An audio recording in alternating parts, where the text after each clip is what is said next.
Bon, les gens. En plus, est-ce que vous mourirez pour le wokisme? Est-ce que vous mourrirez? Vous accepteriez de mourir pour le wokisme? Mourriez? Est-ce que vous mourriez pour le wokisme? Soldat du wokisme. Je mourrai, peut-être, mourriez. Pour le Wokistan. Est-ce que vous mourrez au pays du Wokistan? Parce que, sachez que je suis tombée sur un témoignage désolant. Est-ce que vous avez déjà entendu parler de Pablo Ladame? Vous avez déjà entendu parler de Pablo Ladame? Oui. Rigole, c'est qui? Non. Pablo, étudiant à Sciences Po. Le petit Pablo, là. Ce Pablo. Eh bien, Pablo... Putain, mais il est même passé chez CNews, là? Non, c'est Europe 1, ça. Eh bien, Pablo dénonce le wokisme à Sciences Po. Et il est en train de faire tous les plateaux. Je l'ai vu sur Europe 1. Là, il est sur le Figaro. Et j'ai un peu envie de regarder ce qu'il a à nous dire, Pablo. Tête de wokisme, effectivement. Non, le wokisme a essayé de le détruire. Un témoignage poignant. La terreur militante régnerait-elle à... La terreur des woke à Sciences Po. Bonjour Pablo Ladame. Bonjour. Merci infiniment. Auteur de ce livre qu'on va montrer à l'écran, ça s'appelle Terreur violette. C'est paru aux... C'est les woke sont violets, les cheveux bleus, miaou miaou comme on dit. Ah, je pense qu'il va y avoir du miaou miaou. Alors, votre livre s'ouvre avec ça, vous racontez votre arrivée et quand vous arrivez, vous vous trouvez face à une vulve géante. Exactement. Un peu Une vulve géante. étrange comme accueil. C'est Une vulve géante. très étrange, c'est particulier. Effectivement, ça contraste quelque peu avec mon ancien établissement, le lycée Henri IV, qui en l'occurrence était très éloigné de ce type. Oh la bourgeoisie, un bébé. Hein. Lycée Henri IV, c'est le lycée des bourgeois là, on est d'accord? C'est le truc de Macron bizarre là. Ça vient de Henri IV, oui, ça alors. Bah, tiens, un bourgeois. Tiens. De dérive, effectivement, on entre à Sciences Po et on est accueilli par une vulve géante qui est disposée ici par des associations néo-féministes, avec évidemment la bénédiction de l'administration. Et puis si vous poursuivez votre chemin, vous tomberez nez à nez avec des affiches extrêmement anxiogènes du type paradis des violeurs, Sciences Po, violeurs, on te voit. Oh, c'est terrifiant! Violeur, on te voit! Il est terrible. Est-ce qu'un mec qui a peur d'une affiche violeur, on te voit, c'est bon signe? Anxiogène, néo-féminisme. Il s'est senti vu? Bah, bizarre. L'ambiance en quelque sorte. Ça met dans l'ambiance. Sans viser, tiens. Parlons de ce fameux pôle violet qui donne le titre à votre livre. Ce groupe, c'est quoi? Qui fait partie de ce fameux groupe violet, de ce pôle violet, pardon? Alors, ce sont des militantes qui se sont réunies dans un... Lui, il a vraiment peur des femmes. Hein. Sciences Po, ça me met en PLS, perso. Ah, mais j'aime bien, moi. J'aime bien la blague. Une association autoconstituée et qui se sont donné pour objectif qui est tout à fait noble, de lutter contre les violences sexuelles. Bon, pour l'instant, but noble, il a dit. Les 2 ans. Baser les meufs, ouais. Et alors, leurs méthodes sont d'une certaine radicalité, c'est-à-dire qu'elles sont présentes à tout... Est-ce qu'ils ont juste filmé des meufs au hasard devant Sciences Po qui étaient venues au calme, genre? Auto-constitué, mais ça veut rien dire. Constitué, ouais, elles ont fait un groupe, quoi. Les soirées avec un brassard jaune, elles scrutent les faits et gestes des étudiants masculins en particulier, qui représentent 20% de la communauté étudiante. Étudiants qui, bien souvent, désertent finalement ces espaces festifs, de peur d'être accusés sur un malentendu ou sur une malveillance de la part de ces militantes Oh là là, les féministes qui font des fausses accusations. J'aurais bien aimé tomber sur une vulve géante en arrivant à la fac, mais je suis tombée sur des militantes basées à la place et c'est mieux. Bah... Question sexuelle quelconque. Moi, des meufs qui osaient lutter contre les VSS, quoi. Bouh, les garçons peuvent plus boire des bières terribles, ils peuvent plus violer des meufs sans qu'on les accuse. Mais vous vous êtes retrouvé ciblé par ce groupe militant.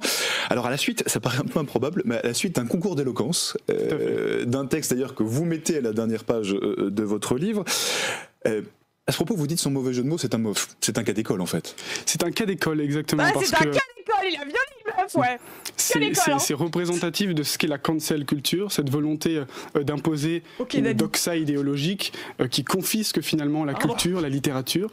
Et en l'occurrence, j'avais donné... Il y avait quoi dans ce texte? Alors, j'ai fourni un discours qui, peut-être cela va vous surprendre, mais qui se voulait profondément féministe. Donc, c'est-à-dire que je comparais de manière assez métaphorique, de manière assez poétique, la femme et la nature, en expliquant comment une certaine élite masculine pouvait, par des mécanismes de prédation, corrompre et pervertir les femmes comme la nature. Ok, bon, pas. Et je finis ce discours justement par cette phrase: l'homme sans foi ni loi, sans pitié ni vergogne, broie de sa patte grossière ce qu'il croit qu'on lui donne. Donc c'était évidemment féministe. Sauf que il n'a pas. Oh, il est féministe, les gens. Encore, on accuse les féministes. Obligé, ça allait se retourner contre nous. Pardon. C'est tout à fait perçu. Ouais, je suis en train de tirer trop de balles, pardon. Donc c'était très très loin. Vous avez été exclu des associations de Sciences Po, vous avez été exclu des clubs sportifs. Effectivement, la réaction a été immédiate et d'une brutalité épouvantable. La première étape, ça a été mon annihilation sociale. Donc les militantes se sont empressées d'aller voir mes amis, de contacter mes proches, même de contacter ma petite amie pour la convaincre de rompre notre relation. Et quand cette dernière a refusé, la sentence a été irrévocable, si je puis dire. Il est né en 2003. Elle a été, comme moi, cancellée. Oh, elle s'est fait canceller. Putain, c'est le problème des youtubeurs Twitch, ça. Youtubeurs Twitch, non, des streamers Twitch. En fait, c'est Twitch de gauche. Ça a été irrévocable, si je puis dire. Elle a été, comme moi, cancellée et ciblée par un harcèlement, une persécution ignoble. Et ils ont été jusqu'à, ces militantes du pôle violet, jusqu'à appeler le propriétaire de ma petite amie pour... Ah, j'avais pas compris quand il a dit propriétaire de ma petite amie, j'étais en mode comment ça, le ref il la possède? Mais en fait non, son proprio, genre elle est locataire quoi. Affirmer qu'elle laisserait entrer dans l'immeuble un agresseur, ce type de choses. On vous accuse anonymement de choses que vous n'avez finalement jamais commises. On vous accuse un peu plus loin, à une soirée, d'avoir mis des mains aux fesses, ce qu'aucun témoignage ne vient concrètement corroborer. Et c'est même au-delà de ça, certains témoins, donc ma petite amie qui était avec moi et mon ami qui était présent avec moi de la première minute jusqu'à la dernière minute. Ils avaient tout le temps les yeux sur ses mains. Ils ont toujours vu. Ils sont sûrs qu'il a jamais mis de main aux fesses parce que il avait les mains attachées ce jour-là, d'accord? Le mondo, la petite amie, ils ont tout le temps regardé ses mains. Jamais ils n'ont lâché ses mains. De la soirée, jamais. Sont évidemment les témoins oculaires clés, sont allés voir les associations pour leur dire mais attendez. Aucun témoignage, mais ceux qui accusent. Ils regardaient ses mains, bordel. Cette accusation est évidemment mensongère. Évidemment. Elle émerge dans un contexte de harcèlement, de persécution ciblée. Et le pauvre le chat. C'est un mytho, c'était sûr. Elles se sont faites balayer d'un revers de main. Moi, je le on crois, leur a reproché leur biais en tant que personne impliquée émotionnellement. Et donc voilà, donc la conclusion... Ce que vous avez vécu, Pablo, concrètement, enfin, faut le dire, c'est du harcèlement. En tout cas, ce que vous décrivez dans votre livre, c'est du harcèlement. Vous, en tant qu'harceleur sexuel, ce que vous avez subi, c'est du harcèlement. T'abuses des modèles présomption d'innocence, not all men, séduit la victime, bon sang, oui. Sauf que, derrière, ça a pris un tournant institutionnel parce que vous avez été convoqué à une cellule d'enquête. Donc avec les bénédictions des autorités de Sciences Po. Exactement, c'est la... Putain, c'est la cabale, c'est une cabale contre lui. La manière, que je le décris dans le livre. Attendez, mais il a même été... La cancel culture, non mais les gens, il a été en cellule d'enquête de la fac, et il est là en mode, moi, agresser des gens, c'est une cabale. S'il y a eu une cellule d'enquête, etc., c'est pas juste 2-3 mains aux fesses le problème. Oui, je sais à quel point c'est dur d'ouvrir une cellule d'enquête. Oui. De l'affaire Vichy. Il y a un mec de ma classe qui a violé une meuf quand j'étais en licence 1, je peux vous dire, je sais que c'est dur. C'est propagé à l'institution qui, sous la pression des militants, ont créé cette cellule d'enquête interne préalable qui est constituée exclusivement de femmes. Qui, pour la plupart, ont un passé en plus de militantes féministes et qui ont... Un CV de militante. Qui s'applique à elle-même un logiciel néo-féministe, c'est-à-dire la présomption de culpabilité, l'instruction essentiellement à charge et jamais à décharge, et tout cela se fait en dehors de tout cadre réglementaire, de tout cadre juridique ou administratif. Et vous êtes retrouvé convoqué concrètement à un entretien en visio, forcément sans l'aide d'un avocat, et on vous a confronté pendant, je pense, 2 heures à toute une série de témoignages anonymes, c'est ça? Voilà, c'était complètement kafkaïen. Je me suis retrouvé effectivement face à ces 2 femmes qui étaient d'une véhémence incroyable, qui se moquaient de moi, c'est furie, c'est hystérique, qui cherchaient à me déstabiliser par tous les moyens.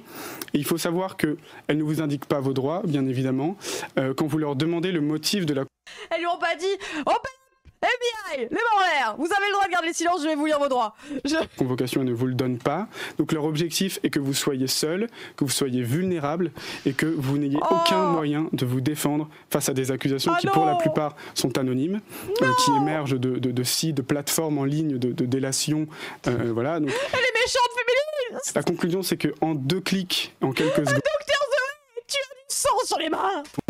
On peut jeter en pâture n'importe qui, Tu as l'air d'y croire, oui. tout à fait anonyme et sans aucune preuve, avec la complicité. Le mec, s'il se remet en question, il meurt. Ah, je te jure, avec oui. le relais institutionnel qui naît de la soumission et de la complicité d'une partie de l'administration. Alors justement, Putain, parlons. c'est vrai qu'on dirait vraiment qu'il est en train de décrire une agression sexuelle. C'est ça, hein, c'est précis. Hein. Parce que du coup, il s'est fait accuser d'agression. Bonjour, alors je précise que finalement vous avez eu une sanction temporaire suite à cette procédure kafkaïenne. Il a été condamné. La cellule d'enquête ouverte à Sciences Po l'a déclaré coupable et il est en train de nous dire oh, c'est kafkaïen. Le mot en cas, le K-word. Il est accusé de quoi? J'ai pas suivi. D'agression sexuelle sur des meufs. Il met des grosses mains au cul à soirée à toutes les meufs qu'il croise. Mais non, c'est faux. Il y a une cabale médiatique contre lui. C'est les femmes, les méchantes féministes de Sciences Po qui ont demandé à Sciences Po d'ouvrir une cellule contre lui pour étudier son cas. Et il a été jugé coupable. Et il a été mis à pied de l'école. Mais c'est la faute des méchantes féministes. Fake news, billions and billions. J'avoue, c'est Bégodeau. Il a fait une agression sexuelle. Non, une agression sexiste. Parce que Bégodeau, en soi, c'était juste des propos sexistes. Il a eu un procès, il a perdu. Je crois que Bégodeau, il a gagné par contre. Non, Bégodeau, il a perdu aussi. Je sais pas, mais il a fait une Bégodeau et il écrit un livre dessus. Du jour au lendemain, sans aucune possibilité de répit ou de réhabilitation. Mais vous semblez dire quelque mais part... réhabiliter quoi? T'es victime d'un complot, donc t'es pas coupable. Sans aucune possibilité de répit ou de réhabilitation. Cette cellule d'enquête, qui je le rappelle, est composée exclusivement de femmes militantes, cette cellule d'enquête aurait tous les droits qui normalement juridiquement sont attribués au directeur, eh bien elle récupérerait tous les droits, à savoir la possibilité d'engager des poursuites disciplinaires et la possibilité d'exclure temporairement tout étudiant. N'oublie pas que sa haine de base vient d'avoir vu une vulve en arrivant à la fac.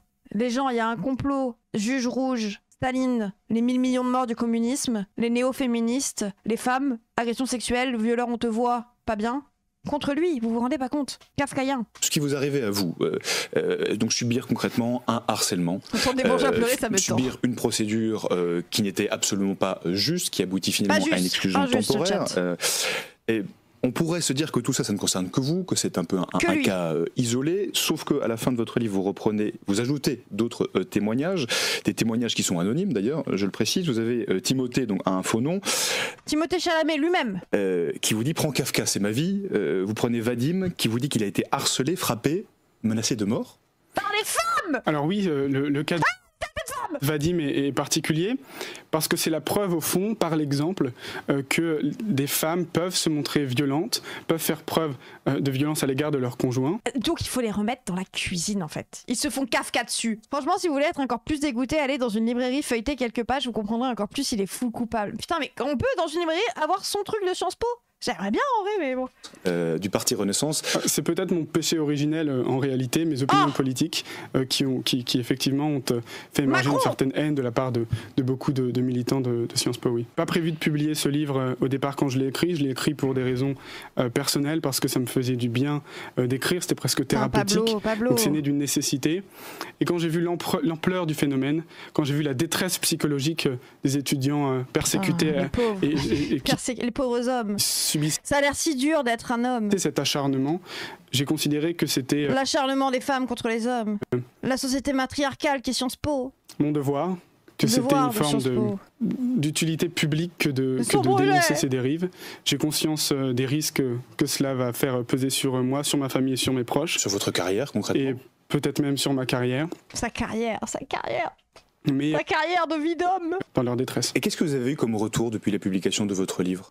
Les soutiens. Alors, étonnamment, les retours sont très positifs. Bah oui. Parce que je pense que la majorité, même si... C'est assez inattendu. Hein. C'est assez inattendu, mais les... Oui, la société française, c'est inattendu que tout le monde soutienne les hommes. Ouais. Étonnamment, hein. Les retours... Darmanin a adoré. Parce que la majorité qui suit en silence ou qui tolère sans vraiment le dénoncer publiquement, a bien conscience que ces dérives sont abjectes et sont ignobles. Au nom de la lutte contre les violences sexuelles, vide le féminisme de sa substance humaniste, de sa substance progressiste.